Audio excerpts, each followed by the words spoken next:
Hey everyone, welcome to a deep dive on psychology tricks. Remember that YouTube video with SimoneSquared you sent me? The one with like 21 psychological tricks to use in everyday life? Yeah, I remember. It was a good one. Super interesting, right? Plus she's like a psychology student. Right, so there's at least some credibility there. Yeah, exactly. Well, And I love her energy. She's so like upbeat and fun. totally. Though I do remember her nails being kind of a distraction. Oh yeah. She even like called it out, didn't she? Something about hating chipped nail polish on camera, but she was like in a rush to film. The hustle was real, apparently. Even her nails got left behind. Uh-huh. Yep.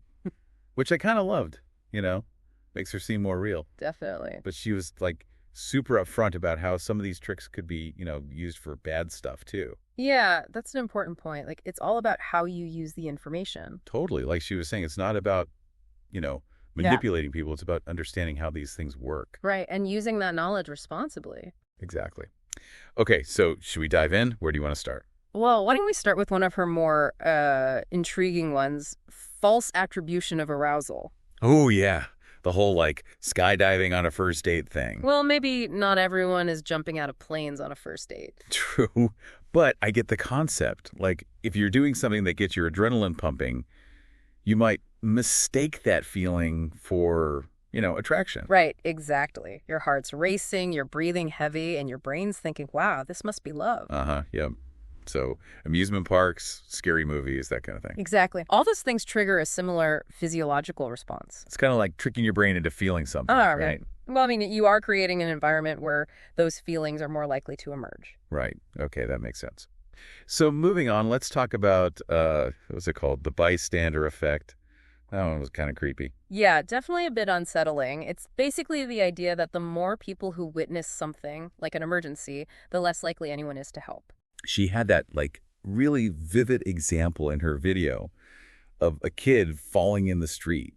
And all these people are walking by like nothing's happening. Yeah, it's pretty chilling. Everyone just assumes someone else will step in. So what do you do? Like, if you're the one who needs help, how do you like break through that? Well, SimoneSquared had some good tips. First, just be aware of the phenomenon. Okay, so knowing about it makes you less likely to like fall for it. Right. And if you need help, be direct. Like, make eye contact with someone, point at them and say, hey, you, I need help. So don't just yell like help into the void. Exactly. You got to break through that diffusion of responsibility.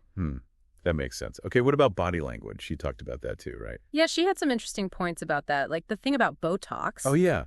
People with Botox actually feel sadder. It seems counterintuitive, but apparently because they can't fully express their emotions, it actually impacts how they feel. That's so wild. So it's like our physical expressions can actually influence our emotions. It seems so. Like if you force yourself to smile, you might actually start feeling a bit happier. Interesting. And she mentioned posture too, right? Like how standing up straight can boost your confidence. Yeah, it's all about projecting an air of self-assurance, which can actually make you feel more confident. So faking it till you make it actually have some scientific backing. Apparently so. Okay, so what's the next trick on our list? Let's see. Oh, this is a good one. Remembering and using names. Oh, yeah. That's like sales 101, right? It's more than just a sales tactic. Hearing your name spoken actually triggers a unique response in your brain. It's like a signal that you're being seen and acknowledged. So it's not just about being polite. It actually has like a psychological effect. Exactly. It makes people feel valued and respected. Okay, I'm definitely going to try to be more mindful of that. What else did she talk about? Oh, this one was interesting. Mirroring body language. Mirroring, like copying someone's movements. Yeah, but subtly. Like if they lean in, you lean in. If they cross their arms, you cross your arms. Wait, so you're telling me I can manipulate people by mimicking their movements? Well, it's not about manipulation. It's about creating a sense of rapport. When you subtly mirror someone's body language, it makes them feel more comfortable and connected to you. So it's like a subconscious thing. Right. We do it naturally when we're with people we like. Oh, yeah, I've totally noticed that. Like if you're really vibing with someone, you kind of start moving in sync with them. Exactly. Okay, that's kind of trippy, but I Right. like it. What's next? Let's see. Silence as a tool. This one's a bit more strategic. Okay, tell me more.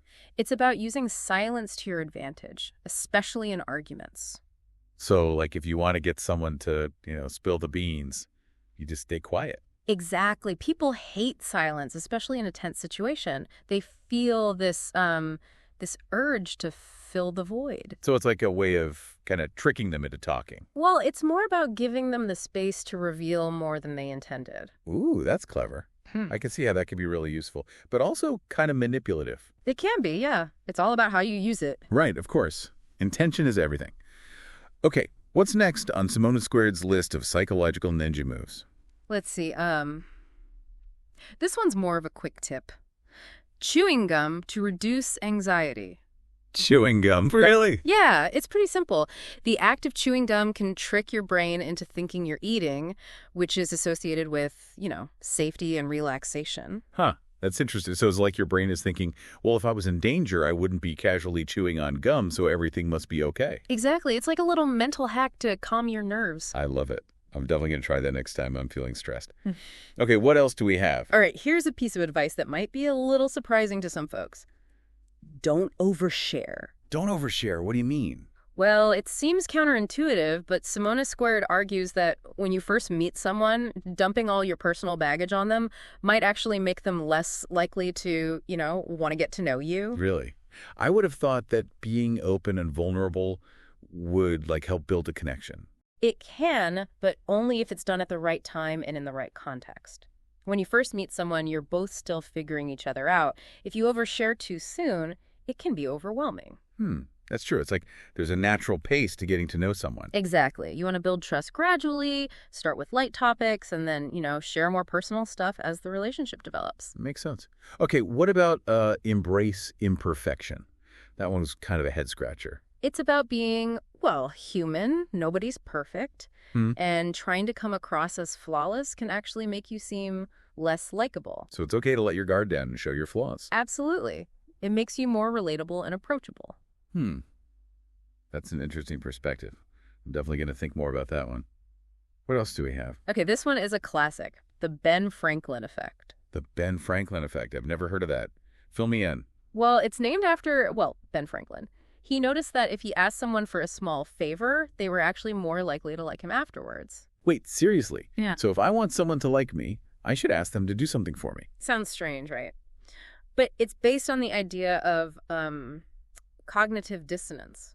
Basically, when someone does something nice for you, their brain tries to justify that action by concluding that they must like you. So it's like, why would I do this nice thing for this person if I didn't like them? Exactly. Wow, I never would have guessed that. Human psychology is so weird. Tell me about it. Okay, what else is on SimoneSquared's list? This one is a bit sneaky. Planting seeds of manipulation. Ooh, that sounds intriguing. Tell me more. It's basically about subtly influencing someone's thoughts or behavior without them realizing it. Like planting a seed in their mind and letting it grow? That sounds kind of manipulative. It can be, yeah. That's why she called it, planting seeds of manipulation. Right. So how does this work in practice? Well, she gave the example of, dropping hints about something you want, like a birthday present, without directly asking for it. So it's like subliminal messaging for your personal life. Kind of. But again, you have to be careful with this one. It's easy to cross the line from, subtle influence to straight up manipulation. Right. Intention is everything. Exactly.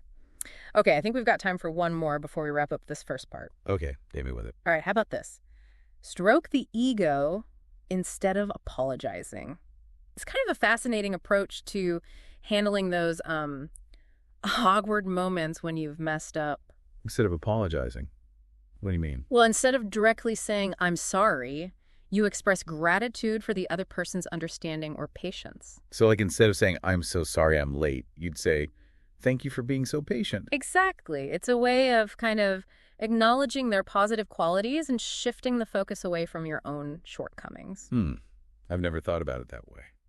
But I can see how it could be, less awkward than a straight-up apology. Right. It's all about preserving the other person's ego and making them feel good. Okay, that's a good one. I'm definitely going to try that out. Right. So should we wrap up this first part of our deep dive here? Yeah, I think that's a good place to stop for now. We've covered a lot of ground already. We have. And it's amazing how many of these tricks we encounter every day without even realizing it. It's true. It's like once you start paying attention, you see them everywhere. Yeah, it's kind of freaky, but also super interesting. I'm definitely looking forward to diving into the rest of SimoneSquared's list. Me too. We'll pick up where we left off in our next deep dive. Sounds good. See you then. It's like psychology is all around us. I know, right? It's kind of crazy. Like a hidden code. Totally. So where were we? Oh, yeah, stroke the ego instead of apologizing. This one's all about, like, saving face, right? Exactly. Instead of just blurting out, I'm sorry, you kind of shift the focus to the other person. Acknowledge their patience or understanding. So instead of saying, sorry, I'm late, you say, thanks for being so understanding. Yeah. It's like you're appreciating their good qualities. Yeah, it's definitely a less direct approach. But it can be really effective. Oh, I can see that. It's like you're giving them a little ego boost. Okay, what's next? All right, let's see. Primacy and recency effect. This one is super interesting. Ooh, that sounds kind of complicated. Break it down for me. It's actually pretty simple. Basically, people tend to remember the first and last things they hear more than the stuff in the middle. Oh, yeah. I've totally noticed that.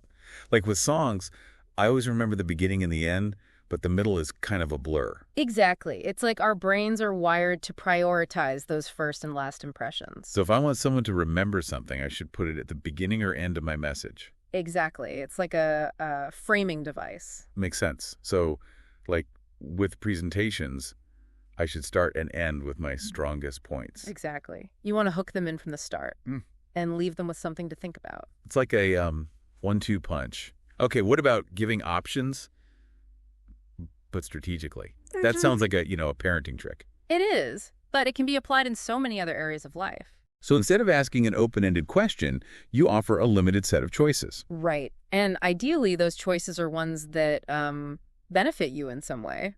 So it's like giving them the illusion of choice. I feel like my parents did this all the time. They probably did. And it's a really effective tactic. Because when people are faced with too many options, they tend to get overwhelmed. Yeah, it's too much pressure. Exactly. So by limiting the choices, you're making it easier for them to decide. And increasing the likelihood that they'll choose what you want. Okay, that's a good one. And it ties in nicely with the next trick on SimoneSquared's list, the paradox of choice. Okay, so this is basically the idea that too much choice can be a bad thing. Exactly. Like, think about trying to choose a movie on Netflix. Ugh, don't even get me started. There are just too many options. I know, right? And instead of feeling excited about all those possibilities, you just end up feeling overwhelmed and paralyzed. Totally. Yeah. So what's the solution? Do I need to cancel my Netflix subscription? Not necessarily, but it is important to be aware of the paradox of choice and how it can impact our well-being. So maybe, like, create a smaller watch list or set some limits. Exactly. It's about being more intentional with our choices and focusing on what truly matters. I like that. Okay, what else does SimoneSquared have for us? All right, let's talk about the perils of a plan B. That one sounds a little scary. It can be. It's basically the idea that having a backup plan can actually decrease your motivation and performance on your primary goal. Wait, really? So it's better to just, like, go all in and not even think about a plan B? It can be, yeah. When you have a safety net, you're not as invested in the success of your main goal. So it's like you're subconsciously giving yourself permission to fail. It's like you're not putting as much pressure on yourself to succeed. Wow, I've never thought about it like that before. So it's better to, like, burn the ships behind you. Exactly. Commit fully. All right, I'm going to try to embrace that approach. What's next? Okay, this one's pretty fundamental. The negativity bias. I've heard about that one. It's basically the idea that negative experiences have a stronger impact on us than positive ones, right? Like that one mean comment on social media sticks with you way longer than all the nice ones. Exactly. And it makes sense from an evolutionary perspective. Back in the day, it was more important for our survival to remember, the things that could hurt us. Right. So, like, if you ate a poisonous berry, you'd want to remember that and not make the same mistake twice. Exactly. But in today's world, this bias can sometimes work against us. So we end up focusing on all the bad stuff and overlooking the good. Yeah, it's like we have this built-in negativity filter. That's kind of depressing. It can be. But the good news is that we can learn to be more aware of this bias and consciously choose to focus on the positive. So it's all about retraining our brains. Exactly. It takes effort, but it's definitely possible to shift our perspective. Okay, what's next? Confirmation bias. This one's a real doozy. Ooh, what is that one about? Basically, it's the tendency to seek out information that confirms our existing beliefs, even if that information is, inaccurate or biased. So, like, if I believe all politicians are corrupt, I'm more likely to notice stories about political scandals than stories about honest politicians. Exactly. And it's a really powerful bias because it can lead us down these rabbit holes of misinformation. Yeah, it's like we're living in our own little echo chambers, surrounded by people who agree with us all the time. Exactly. And that can make it really hard to see the other side of things. So how do we combat this? Well, the first step is awareness. Recognizing that we all have biases and that we're all susceptible to confirmation bias. Okay, so we need to be more conscious of the information we're consuming and be willing to challenge our own beliefs. Exactly. It's about seeking out diverse perspectives and being open to the possibility that we might be wrong. That's a tough one, but super important. All right, what else do we have? This next one might resonate with anyone who's ever gone through a bad breakup. Breakups as addiction. Breakups as addiction. What do you mean? Well, SimoneSquared draws a parallel between heartbreak and drug withdrawal. Really? I mean, breakups are definitely painful, but are they really like addiction? There's actually some scientific evidence to support this comparison. When we're in a romantic relationship, our brains are flooded with certain hormones that make us feel good. And when the relationship ends, we experience a sudden drop in those hormones. It's like going through withdrawal. Exactly. It's why breakups can be so emotionally and physically intense. Makes sense.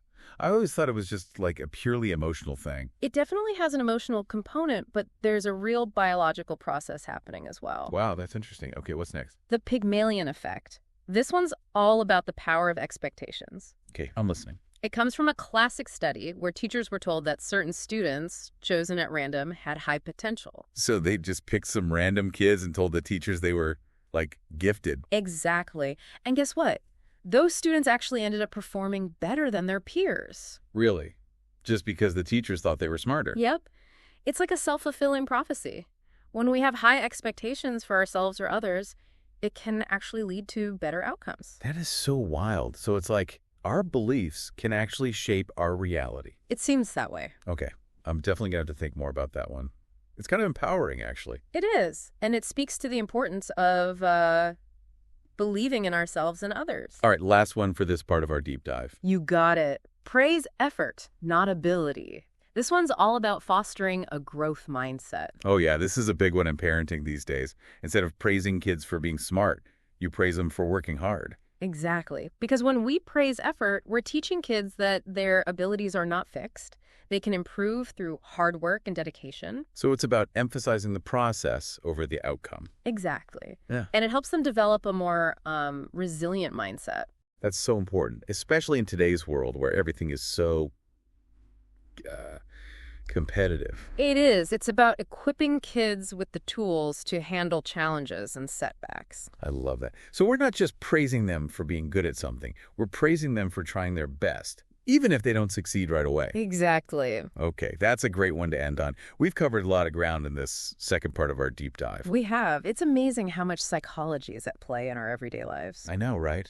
It's like once you start paying attention, you see it everywhere. It's true. Well, for our listener, we'll be back soon with the final part of our deep dive into SimoneSquared's 21 psychology tricks. Can't wait. All right, welcome back to our deep dive. We're tackling the last few of SimoneSquared's 21 psychology tricks today. Yeah, it's amazing how much ground we've covered, you know? I know, right? I feel like my brain is about to explode with all this psychology knowledge. Me too. But in a good way, right? Oh, yeah, definitely. It's been really eye-opening. Like, I never realized how much of this stuff is happening all around us. It's true. It's like once you start seeing it, you can't unsee it. Exactly. Which is kind of cool, but also a little bit freaky. Yeah, there's definitely a power to understanding these psychological principles. But as SimoneSquared pointed out at the beginning, there's also a responsibility that comes with it. Right, right. We talked about that in the first part, how some of these tricks could be, used for less than honorable purposes. Exactly. It's like any tool, really. You can use a hammer to build a house, or you can use it to break a window. That's a good analogy. So how do we make sure we're using these tricks for, good? I think it comes down to intention. Like, are you using these techniques to genuinely connect with people, to communicate more effectively, to create positive outcomes? So it's not just about getting what you want. It's about being mindful of the impact you're having on others. Exactly. It's about using this knowledge responsibly and ethically. Right. And it's probably worth mentioning that these tricks aren't like, magic spells. Definitely not. Human behavior is way too complex for that. Right. There are no guarantees, no matter how well you understand these principles. Exactly. These are just insights into some of the underlying patterns and biases that influence how we think, feel, and behave. So, like, knowing about these tricks doesn't mean you can suddenly control people's minds or predict their every move. Nope. Okay, so what are some key takeaways for our listener? Like, what are some practical things they can start doing, to put this knowledge into action? Well, first of all, just start paying attention. See if you can spot these tricks in action in your own life. So, like, notice when you're using them yourself or when other people are using them on you. Exactly. Once you start becoming more aware of these dynamics, you can start experimenting with using them intentionally. But remember, always with good intentions. Right. Don't go out there trying to manipulate everyone you meet. Exactly. The goal is to become a more skillful and compassionate communicator. I love that. So it's about understanding psychology, but it's also about, like, self-awareness and empathy. Couldn't have said it better myself. Well, I think that about wraps up our deep dive into SimoneSquared's 21 psychology tricks. It's been a fascinating journey. It really has. I hope our listeners enjoyed it as much as we did, and hopefully, you learned a thing or two along the way. Maybe even picked up a new trick or two. Maybe. But remember, use your newfound psychological powers wisely. Thanks for joining us, and we'll catch you on our next deep dive.